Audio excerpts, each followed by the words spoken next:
Buenos días. Muchas gracias por invitarme a estas jornadas y, bueno, quizá la responsabilidad de iniciar estas charlas es grande y por eso también lo que he planteado es hacer una visión no en concreto de las pinturas transfronterizas de lo que se va a tratar en toda la jornada, sino dar una visión más genérica sobre conceptos, sobre planteamientos que hay veces no se estiman suficientemente o se plantean de forma distinta a cómo creemos que tiene que ser, de cómo se entiende el color en la arquitectura, cómo se entiende los revestimientos que siempre han tenido los edificios, cómo se entiende esos valores que transmiten estos conjuntos y que a día de hoy en muchos casos están muy olvidados.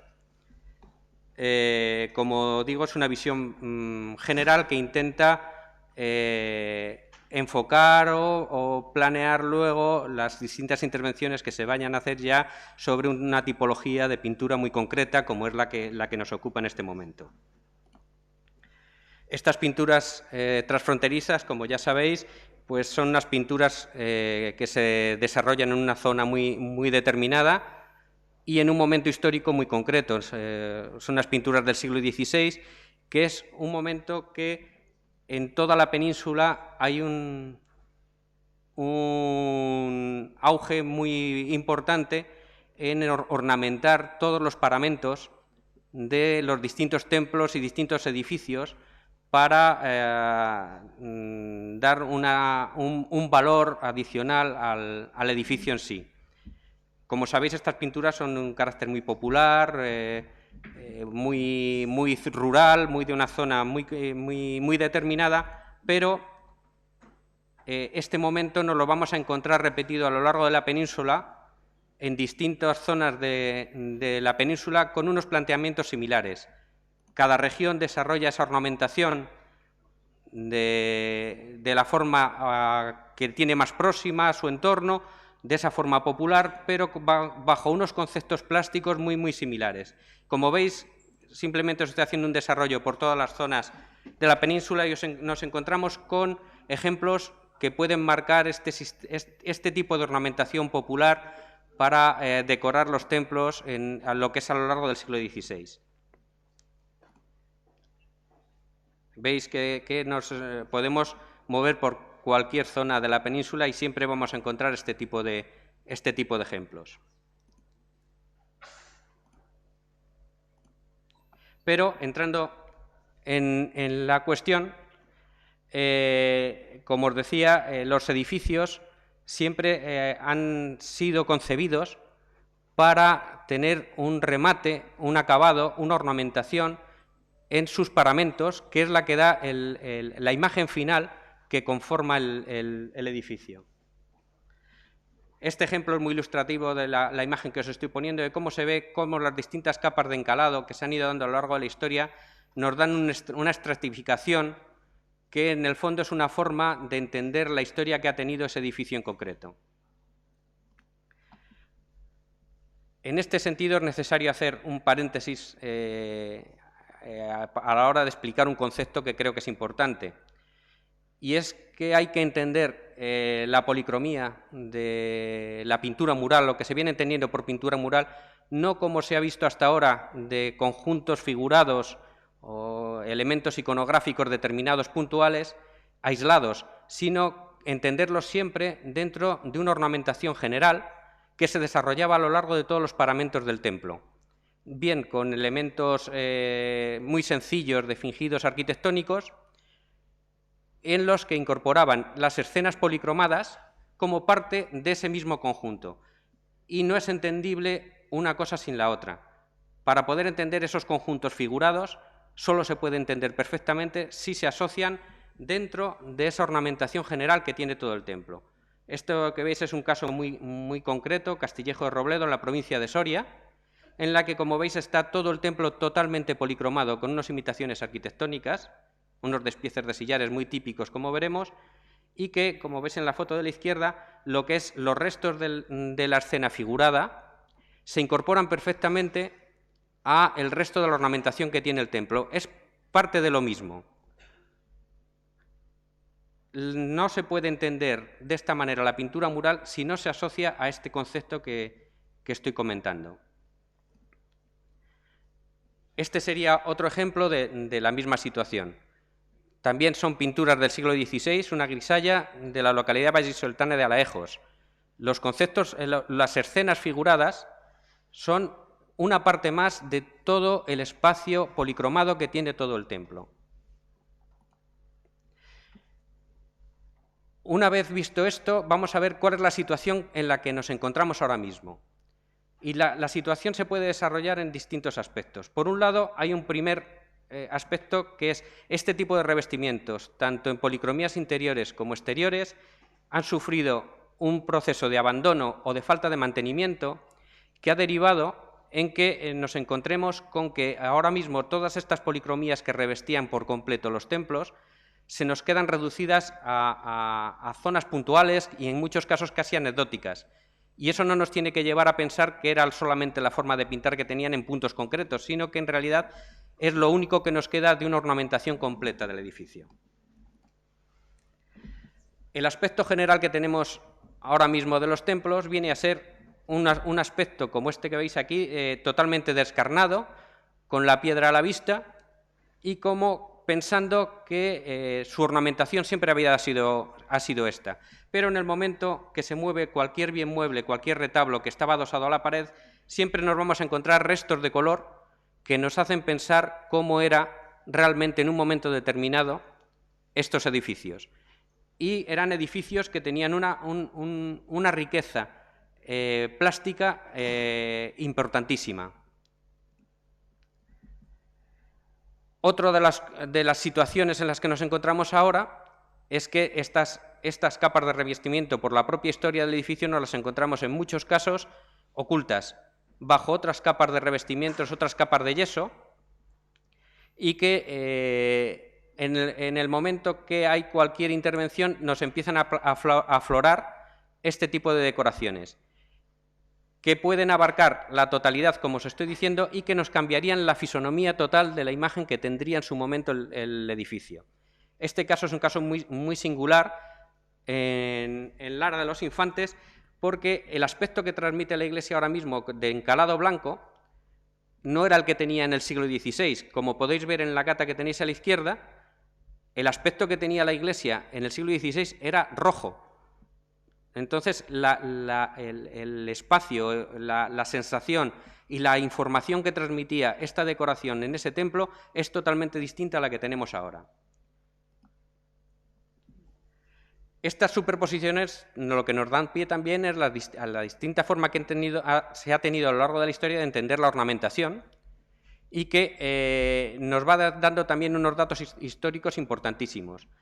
En este caso de Villamorón, podéis ver que tiene una decoración barroca que recorre todo el templo, pero bajo esa decoración barroca aparece una decoración del siglo XV y que hemos encontrado el texto que fecha perfectamente esta ornamentación.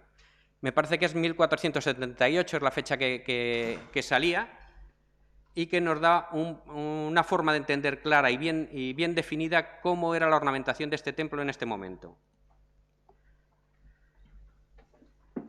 Otra de las situaciones habituales que nos encontramos en los templos cuando hacemos un recorrido ahora mismo, que es lo que he llamado ornamentaciones kitsch, porque quizás sería la forma de definirlo más clara y más evidente de muchas veces cómo sin ningún criterio y sin ningún planteamiento se hace una ornamentación de espacios tan interesantes como este que veis, con un criterio casi de decoración de salón de casa, ¿no? Y esto es bastante habitual en lo que nos encontramos cuando vas paseando por los pueblos y vas viendo los interiores de los templos. Lo he venido a llamar también repintados sala de estar, son conceptos un poco tal, pero si os fijáis es muy corriente y muy habitual encontraros cómo las decoraciones originales, las ornamentaciones originales, se pintan al estilo del color que se lleva en cada momento, de la moda del momento, y cómo esta pintura color natillas que veis aquí es muy generalizada y que está ocultando conjuntos pictóricos de un interés impresionante. Otra de las situaciones habituales es la descontextualización de la pintura mural. El caso más extremo es cuando se nos han producido arranques completos de paños de pintura mural y se han trasladado a otro entorno por la motivación que sea. Y se configura de nuevo esa pintura dejando totalmente arrasada la zona donde estaba la pintura original. Este es el caso que veis, es el caso de Maderuelo en la provincia de Segovia, cómo la pintura románica se arranca porque iba a quedar la ermita afectada por un embalse y estas pinturas se llevan al Museo del Prado, pero modificando totalmente el concepto espacial y el concepto de entorno de donde se encontraban estas pinturas, que era otra forma de entenderlas y de darle la valoración que realmente tienen.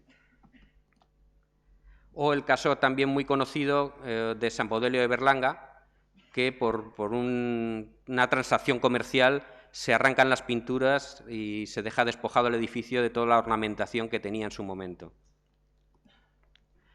Dentro del mismo aspecto de descontextualización entra la otra parte que he comentado al principio.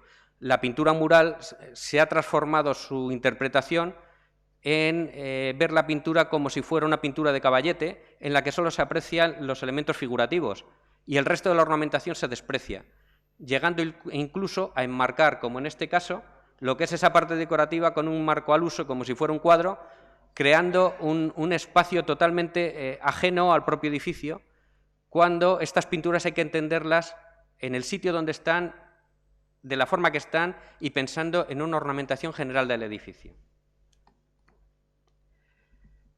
Siguiendo en esta línea, otro de los problemas es este mismo, ya no es llegar al caso anterior de llegar a enmarcar la pintura, pero sí picar absolutamente toda la iglesia y cuando te encontrabas con una escena figurada, bueno, pues la respetas y la enmarcas. Este caso no se pica, se arranca la pintura como veremos más adelante, pero el resultado final viene a ser el mismo. Se desprecia todo el conjunto, se desprecia el planteamiento de ornamento completo que tenía el edificio y se transforma la visión a pintura de caballete. ¿Qué nos vamos a encontrar? Bueno, pues igual que nos hemos encontrado que todas estas capas se han ido superponiendo y se han ido modificando la imagen de los templos, sobre las distintas capas de revestimiento nos vamos a encontrar sorpresas importantes, como fue el caso de la aparición del conjunto románico de la iglesia de San Miguel de Gormaz. Aquí veis las catas cuando empezaron a aparecer la ornamentación del siglo XII, y debajo de esas capas de encalado lo que teníamos era todos estos paños tan interesantes de color. Esto corresponde al mismo edificio y esto sería la cabecera. Todo esto se encontraba oculto bajo en torno a 6 capas de encalado y es otra de las situaciones habituales y que gracias a esto podemos todavía tener la esperanza de que nos van a seguir saliendo conjuntos polícromos que están ocultos y que tenemos que ir redescubriendo y revalorizando conforme se vaya investigando los distintos espacios que tenemos en la comunidad. Esta misma evolución que tienen los templos también lo que nos ha llevado es a que la pintura, la ornamentación de los templos nos lleva a su ocultación por otros bienes muebles. Va marcándose un paso de criterio estético, se van modificando el mobiliario y los ornamentos van quedando ocultos uno debajo de otro. Y nos podemos encontrar que tras retablos tan importantes como este que veis, nos encontramos pinturas no menos importantes como pueda ser esta de Villaverde de Medina. Son conjuntos excepcionales, pero que quedan ocultos sobre otra gran obra, que es el retablo que habéis visto anteriormente, un retablo de Gregorio Fernández. Lo que os he mostrado de forma telegráfica, y es un poco la idea que tengo, daros pinceladas de distintas cosas, es la situación en la que nos estamos encontrando ahora mismo de los revestimientos policromados en la arquitectura. Es una visión más o menos de cuál es la situación. Y esta situación, ¿por qué hemos llegado hasta este punto? Igual que os estoy diciendo que a lo largo de la historia los edificios eran pensados y concebidos para ser ornamentados a pincel, acabados a pincel, ¿por qué ahora mismo tenemos ese desprecio por entender este tipo de acabado? ¿Dónde viene el germen de que ahora lleguemos a pensar que la pintura mural era otra cosa de la que siempre se ha entendido que era, ¿no? Y nos tenemos que ir a dos momentos importantes. Nos tendríamos que ir al siglo XVIII y al siglo XIX. En el siglo XVIII lo que ocurre es que tenemos un cambio de planteamiento en el que se deja progresivamente de estimar la representación figurada sobre el muro para pasar a una ornamentación más de imitaciones de elementos arquitectónicos.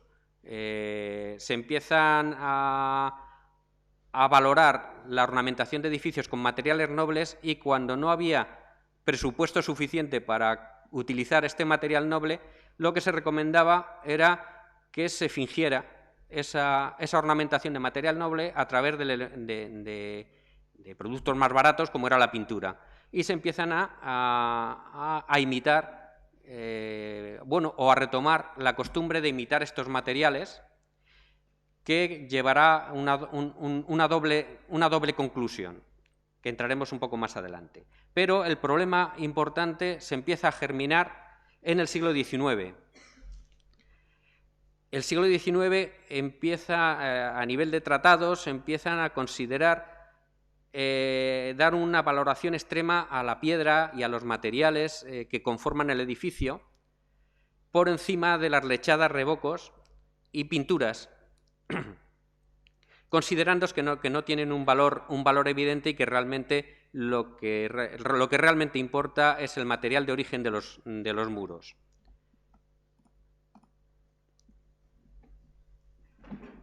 Esto, como os decía, en el siglo XVIII se intensifican estos efectos ilusorios y a partir de la Carta Circular de Carlos III de 1777 se recomienda el uso de mármoles u otras piedras adecuadas, pudiendo, en caso necesario, suplir muy bien con estucos, que son menos costosos que los materiales y jaspes, como os estaba comentando ahora mismo.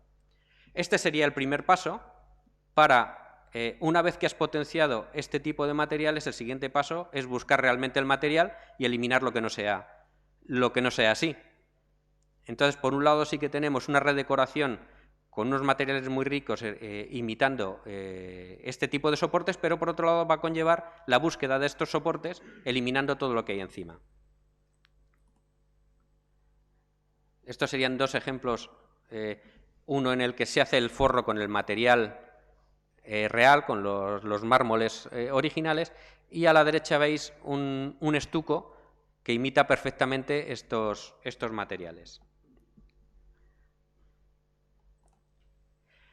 Y igual que en la diapositiva anterior habéis visto la gran calidad que tenía las representaciones que os he mostrado, bueno, pues cuando ya vamos a representaciones más populares o a localidades con menos poder adquisitivo, sí se sigue imitando estos jaspes, estos mármoles, pero de una forma mucho más popular, mucho más rústica, pero con el mismo concepto plástico que se ha imbuido desde los centros oficiales que marcan la línea de la ornamentación, ¿no?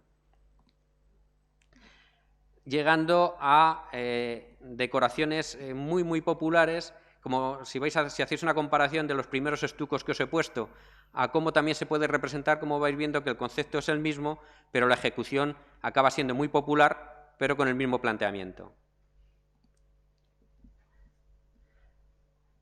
Como os decía, este siglo XVIII también por un lado tienes la potenciación de este tipo de ornamentación, pero por otro lado va a ser el que haga el arranque de la tendencia de eliminar enlucidos para buscar la limpieza y claridad espacial. Entonces se empieza poquito a poco a buscar, a descarnar las paredes de las distintas ornamentaciones que ha venido asumiendo los edificios para pasar a potenciar el valor de la piedra como elemento fundamental para marcar lo que es el edificio histórico, ¿no? ¿Dónde se marca esa línea? Pues esa línea la vamos a empezar a tener en los tratadistas del siglo XIX. Y como ejemplo, una frase que John Ruskin marca en esta línea, que es: opino que los colores de la arquitectura deberían ser los de la piedra natural, en parte por más permanentes y en parte también por ser más perfectos y elegantes. Esta línea oficial o esta línea mucho más científica, por decirlo así, en el que empieza a potenciar estos valores, se va a ir generalizando para derivar a que sea un concepto que le tenemos ahora totalmente imbuido en la sociedad y que se considera como el valor primordial que tiene que tener cualquier edificio histórico. En esta imagen que veis de la Cartuja de Miraflores, en su estado actual, veis las paredes descarnadas que tiene actualmente y pequeños restos de las policromías que lo ornaban en algunas zonas concretas del templo. Pero si nos vamos a buscar fotos históricas, podéis ver cómo esos muros estaban ornamentados, tenían sus yeserías y tenían su acabado a color. Veis en la foto de la derecha, en la superior, veis el estado antes de picar y cómo están actualmente esos paramentos. Este caso también es muy curioso, en la Catedral de León, cómo los yesos y la ornamentación que tenían las bóvedas del claustro, bueno, pues deciden picarlo, pero respetan la parte de yesería en volumen. Entonces hacen estos enmarcados tan curiosos en los que se acaba viendo la toba de la bóveda en una zona, se enmarca y aparece la moldura respetada, ¿no? Rompiendo totalmente la línea de acabado que tenía que tener esa bóveda. O como en este caso, de las pinturas del conjunto escultórico policromado que apareció en el ábside de la iglesia de Santiago de Turégano, como para intentar ver la calidad que tenía esa escultura, lo que hacen es eliminar los revestimientos que la cubrían para ver cómo era la piedra y cómo estaba hecha la talla, cuando en realidad lo que no llegaron a picar para probar la calidad de ese conjunto escultórico era esto, era un conjunto románico totalmente policromado.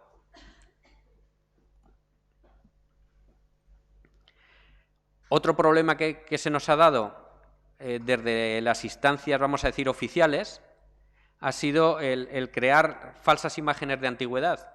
Y este quizás sería uno de los ejemplos más significativos. El caso de la cámara de Doña Sancha en la Colegiata San Isidoro, que en las intervenciones de mediados del siglo XX deciden que bueno, pues el conjunto de San Isidoro eminentemente tiene que ser un conjunto medieval y que, por lo tanto, todas las pinturas y todas las ornamentaciones que se hicieran en un momento posterior están distorsionando la lectura medieval que tenía que tener ese edificio. Entonces, lo que plantean es todas estas pinturas que distorsionan la idea que nosotros queremos transmitir, las arrancamos y las quitamos de en medio para recuperar ese falso medievalismo que ha imperado durante parte de este siglo XX también, ¿no? Este sería un ejemplo bastante paradigmático en ese sentido. Como veis, la foto antigua todavía se ven parte de las pinturas en el muro, y en la foto a la derecha cómo quedó tras esta intervención, en la que parece que el hecho de sacar la piedra le daba un aspecto más medieval al conjunto, cuando en su última etapa del siglo XVI nunca fue así. Y el medievalismo que recuperan nunca fue este. Fue un medievalismo inventado, porque el espacio que se recupera no es el que tuvo en su momento. Este planteamiento, vamos a decir, oficial, o este planteamiento científico del momento, ¿qué ha pasado? Que ha trascendido a la cultura social y en todos los lugares consideran que para potenciar un edificio hay que sacar la piedra y hay que eliminar todas las capas de revoco que lo cubren. Entonces, ahora el problema que nos estamos encontrando es que cuando en cualquier localidad quieren hacer una intervención sobre sus templos, lo primero que se les ocurre es que hay que picar y sacar la piedra. Y tienes que luchar ahora frente a eso, sobre ese monstruo que hemos creado, por decirlo de alguna forma. Y nos encontramos templos en el que han eliminado absolutamente todos los revocos para encontrar unas mamposterías muy pobres que nunca se concibieron para ser vistas. Era simplemente la base de muro en la que luego iba a estar revestida con un acabado el que fuera. Pero nos lo estamos encontrando en absolutamente todas las localidades, ese afán por descubrir la piedra, por sacar la piedra y sacar los materiales originales. En cierto modo es un poco la consecuencia de las teorías oficiales. Bueno, voy un poco más rápido. Y se nos puede encontrar casos como es este, en el que esta pintura que veis aquí ya no existe. Esta pintura se localizó y al poco tiempo el pueblo la picó porque quería buscar la piedra. Como os estaba diciendo, desde este punto de vista los valores que tienen estos revestimientos son dobles. Por un lado, el edificio se concibe para ser terminado a pincel y por lo tanto el último valor del edificio se tiene que entender desde este punto de vista. A ver. Entonces, ¿qué ocurre? A lo largo de la historia se ha estado policromando y acabando revestido con imitaciones arquitectónicas y ya lo tienes en la época romana.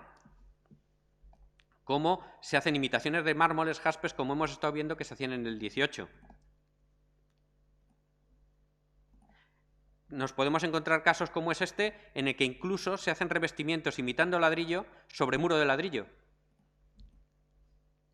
O en este caso, como en las decoraciones escultóricas, cuando se representa un muro, como el que veis encima de la puerta, o como el que veis en este caso en la Cartuja de Miraflores, no están representando un muro de sillares, sino que están representando un revestimiento policromado con un tono determinado. Incluso ya en las cantigas de Alfonso XIII veis este muro, y este muro no es un muro de sillares, es un revestimiento típico de ese momento. ¿Qué nos encontramos en Castilla y León? En Castilla y León vamos a tener ejemplos muy evidentes y muy importantes de todo momento histórico. Nos vamos, pinturas mozárabes siglo X, ornamentación a pincel, Peñalba de Santiago. Perdonad que voy a acelerar un poco. Esta sería la ornamentación del siglo X original que tiene este edificio. Bamba, siglo X, ornamentación a pincel, los restos que quedan. Este es un caso muy curioso. Todos conocemos las pinturas de San Isidoro, las románicas de San Isidoro de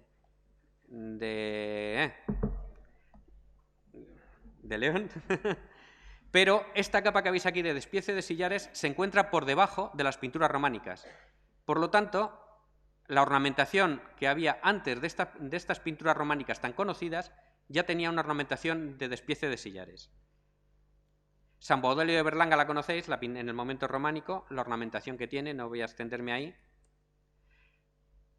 Turégano, siglo XIII, finales del XII-XIII, en el que todos los elementos arquitectónicos que tenía el ábside estaban policromados. Como os he enseñado antes, en el finales del siglo XIII tenemos esta ornamentación. Pero si os fijáis en esta de Osonilla, si os fijáis es exactamente igual, lo veis aquí, que la que está representada en las cantigas de Alfonso X. Siglo XV, siguen con el despiece, hay ligeras variaciones, empiezan a darse los despieces en rojo, a doble línea, y como veis, y os he enseñado al principio, perfectamente documentado en el texto que nos aparece en la iglesia de Villamorón, en la que el autor pone la fecha de 1478 para localizar esta ornamentación. Este sería un caso también curioso de Osonilla, en el que la capa que habéis visto del siglo XIV se cubre en la cabecera con una capa en el siglo XV, o bueno, nos queda la del siglo XV, que es muy popular, muy rústica, pero tiene un encanto tremendo. Pero podéis ver esta en Apcher, en centro de Francia, que si comparáis los dos revestimientos, son exactamente iguales. Centro de Francia, centro de la península. En el momento mudéjar nos encontramos también con decoraciones de imitación de lazos muy interesantes. y llegamos al siglo XVI cuando ya hay un boom de la ornamentación, un cuidado tremendo, el desarrollo de la pinceladura, y nos vamos a encontrar con unas ornamentaciones de despiece mucho más cuidadas y en las que predomina sobre todo los colores grises y colores rosáceos. Esta sería la de Alaejos que os he mostrado antes. Ya pasando al 17 con otro tipo de ornamentación, y ya en el 18, como nos encontramos los estucos, este tipo de imitaciones muy generalizado. Pero llegamos al 19 y 20, en el que está el destrozo que os he comentado antes. Las imitaciones Kirsch, el picado de la piedra, todo lo que os he ido mostrando. Podría transmitirse de que se ha olvidado el valor de esa ornamentación a pincel en el tiempo en el que estamos, pero bueno, podríamos replantearnos eso, y siempre se encuentran situaciones curiosas, por decirlo de alguna manera, en la que el valor de esa ornamentación a pincel se sigue manteniendo. Nos encontramos situaciones muy interesantes que podamos compartir o no, pero ese valor de la ornamentación del muro sigue cuidándose. Y llegamos a situaciones tan curiosas como el caso de la izquierda, un cuadro de Tapies que utiliza un fragmento de pintura románica arrancada para hacer unas de sus composiciones, o la representación más actual del valor del color en la arquitectura, que es el graffiti.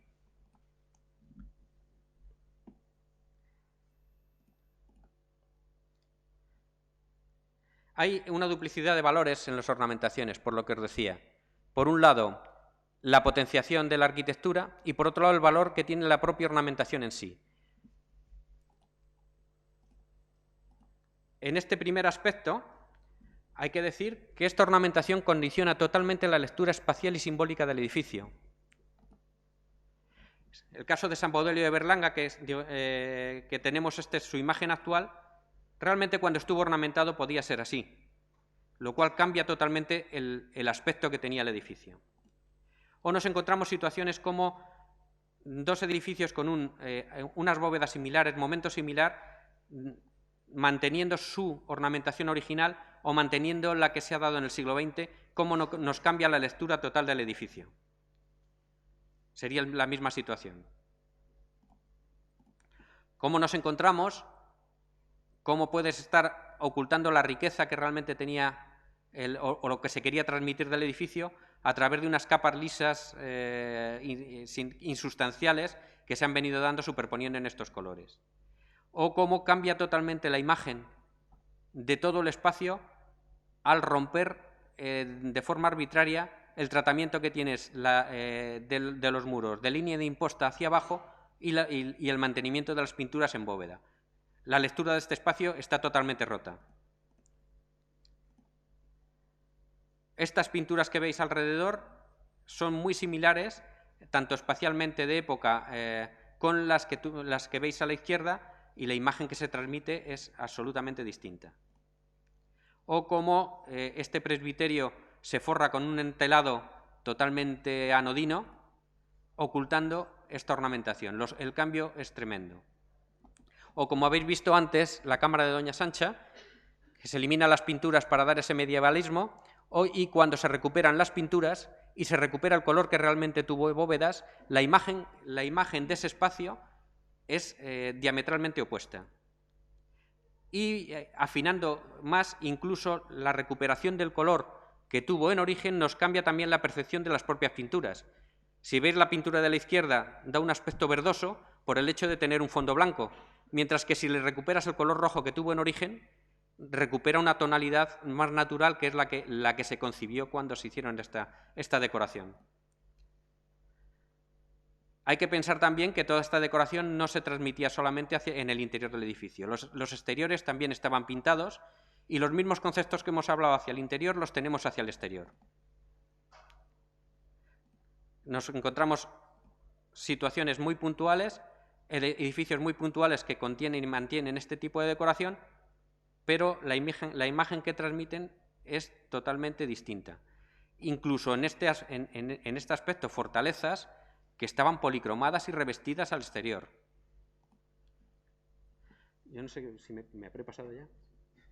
Bueno, pues si en cierto modo lo que quería transmitiros era la importancia que tienen este tipo de revestimientos tanto para valorar el edificio como para valorar las propias pinturas, y cómo su pérdida o su transformación de entendimiento estás condicionando una imagen y una idea de cómo tenían que ser los edificios en cada momento o en cada momento de ornamentación. Os pongo ya las últimas imágenes para que podáis entender los valores que se transmiten solamente con la ornamentación mural que tienen los edificios. Esto sería un poco el telegrama que os he querido mostrar, de pinceladas muy rápidas sobre realmente cuál es la problemática de la pintura mural y los valores que transmiten o deberían de transmitir. Nada más y muchas gracias.